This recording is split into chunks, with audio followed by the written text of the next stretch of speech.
Hi there, and welcome to another episode of the Let's Talk Wellness with Shal podcast. And this is our short interview series as we celebrate Global Wellness Months of May and June. I am very excited today to have Catherine with us. She is an amazing human being doing some awesome work in the community, and I'm super excited to have you join us today, Catherine. Thank you so much, Sally. I'm delighted to be with you. I see you doing some amazing things out there and incredible interviews with women that I love. So thank you for having me on. Thank you so much. It's my pleasure to have you here. So let's just kick this off, and I would love for you to share a bit about, what inspired your wellness journey and what were some challenges that you faced along the way. Sure. Thank you so much for asking. So, I would say my wellness journey was sort of in three different parts. My initial wellness journey started over 30 years ago, and that was in 1991. I had just had my daughter, and the doctor had left the lobe portion of the placenta in me, and I almost hemorrhaged to death. So, long story made super short, with all of the procedures that I had to have, I tore all my ligaments between having the baby and then going to have all these procedures afterwards. So I couldn't walk. I've got a newborn. I'm nursing, and I'm on crutches, and it was really difficult. And at the time, I lived in Chicago, going back and forth to Northwestern Hospital, which was a very long hike for me. And they really could do nothing. So my dad said, "Hey, why don't I send you to my chiropractor acupuncturist?" And I thought my dad was kind of kooky.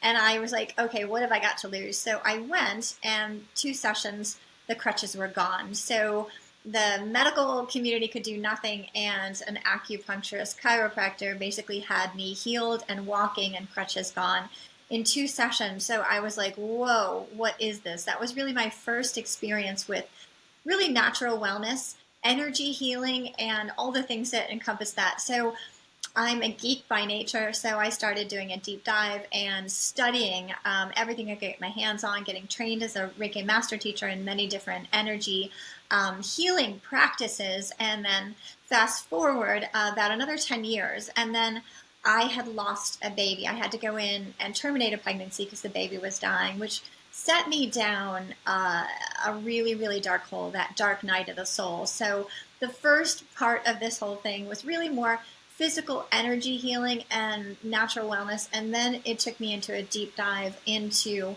really mind wellness, like what you are all about, right? So I went in this deep, dark night of the soul, and my brother Tom had given me, it was back in the day, CD packages, and it was the CD pack of Wayne Dyer's A Spiritual Solution to Every Problem.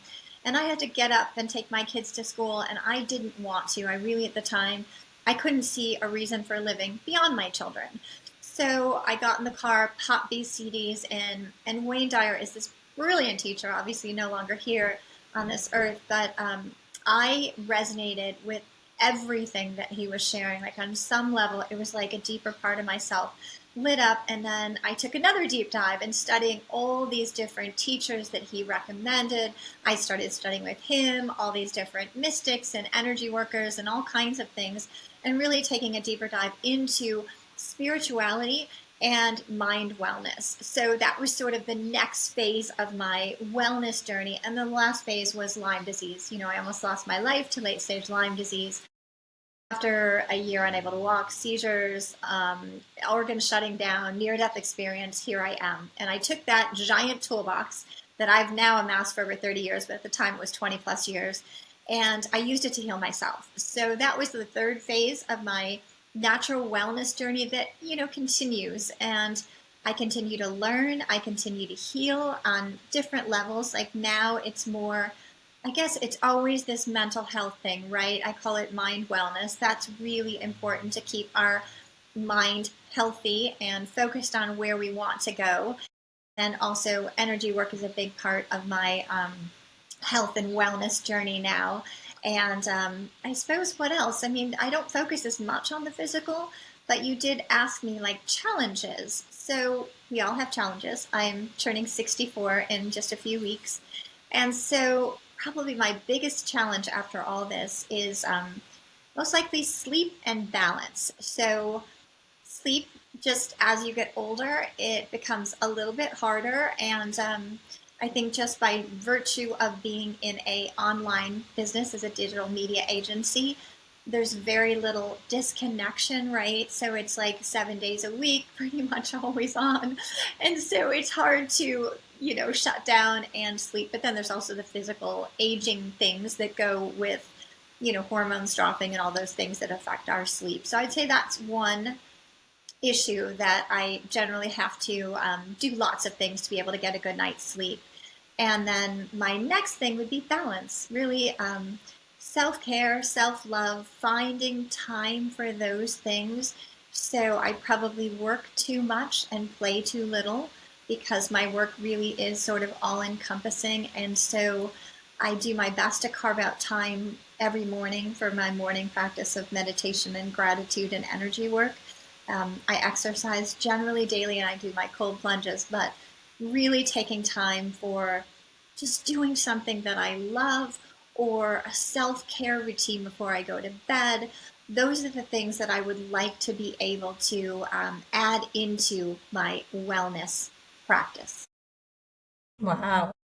I mean, I don't even know where to start. I'm sorry, I threw a lot at you at once. It was a I big think I question. think you covered it all, but I mean, I just have to say I'm just wowed with, I mean, all the fights and all the challenges that you've gone through, but clearly you're here, just, resilient through all of this, and you're bringing all of that to the community. You're sharing your story. You're bringing, everybody else who are probably in a similar situation to actually, face this and stand up for themselves. Because, I mean, some things you just told me just resonated with me because I've heard this from a lot of people where they're just like, I'm not even sure what's the purpose of living, but then you have to pick up yourself. You have to get going. You have to find purpose, right? And that's really hard. But oh my God, like yeah, I'm just blown away. I mean, I would love to probably do a deeper podcast on this because I know I this would is love a that. I would love that. short series as well. And I think, I mean, I had two of the questions, but maybe you kind of weave them into this as well. But I mean, one of them is really what key lesson or practice, right, has had the most profound impact on your journey? And then the last question is what message of encouragement or wisdom do you want to leave with the audience? Sure. Thank you again for asking. So I would say out of everything, because I do a lot of different wellness practices, but I consistently wake up and I meditate and I do a gratitude practice and I, just a very heart-centered practice, getting me into my heart center and really thinking of those things that I'm grateful for, be it just waking up in a comfy bed, just the really basic things. It's not big things, it's the little things that I focus in on because that just tends to really sort of snowball and ripple out this gratitude. And then an energy practice is really that those are my golden rules for the morning that, there's science behind the first 20 minutes of our day.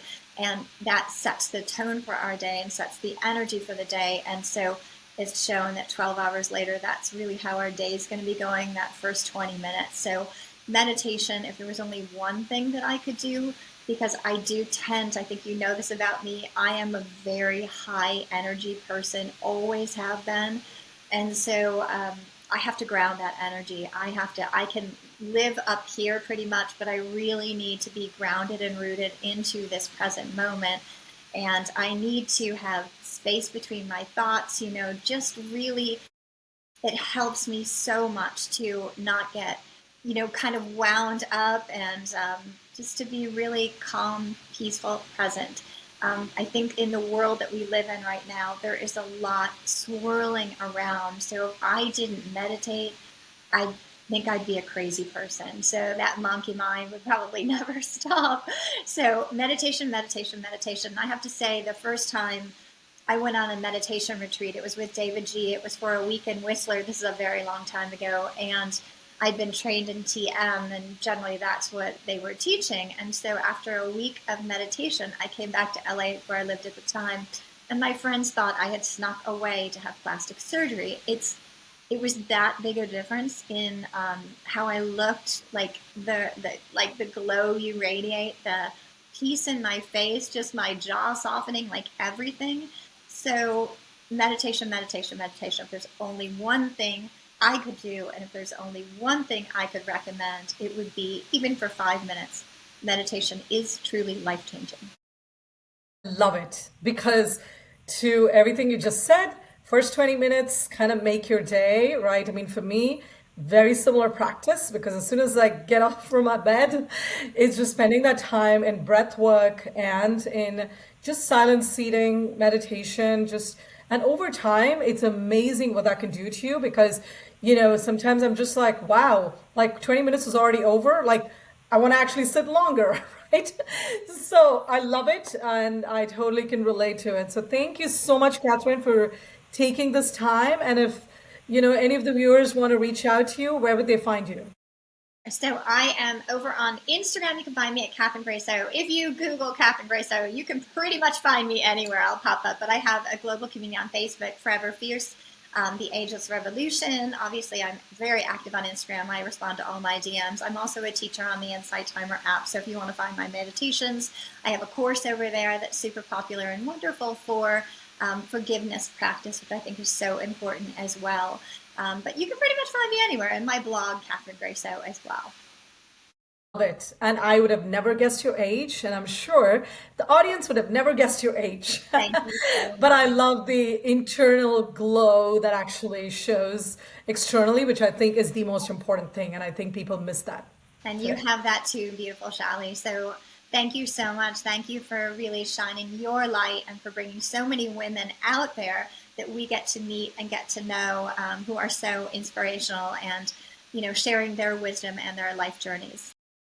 thank you so much for being here with us, Catherine. You Thank got it. you. Bye bye. Bye.